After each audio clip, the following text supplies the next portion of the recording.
wabarakatuh. Sampurasun. Tepang deui sareng simkuring Santi Siti Sukmawardi dina program Warta Sunda.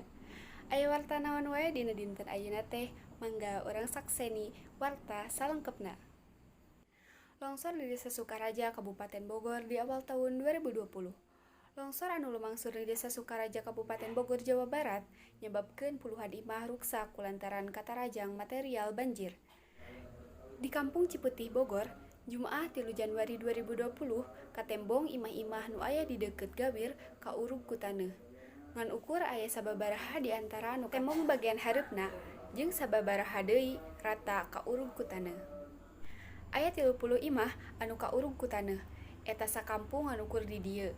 Aya oge sababaraha imah anu masih keneh utuh. Aya oge anu ukur katempo hareupna hungkul, ceuk salah sahiji warga. Husni nyebutkeun longsor anu lumangsung kasebut kajadian dina poe Rabu tanggal 1 Januari 2020 isuk. Samemehna, longsor dimimitian kulini di sakitaran jam 4 subuh. Ari mimiti kajadian mah, aya lini samemehna jam 4 subuh.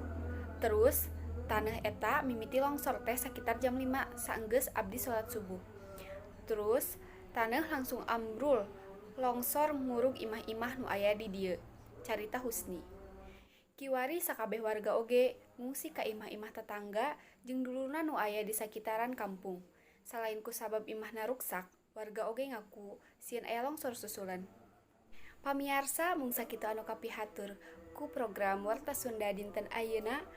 Simkuring Santi Siti Sukmawardi pamit undur. Wassalamualaikum warahmatullahi wabarakatuh.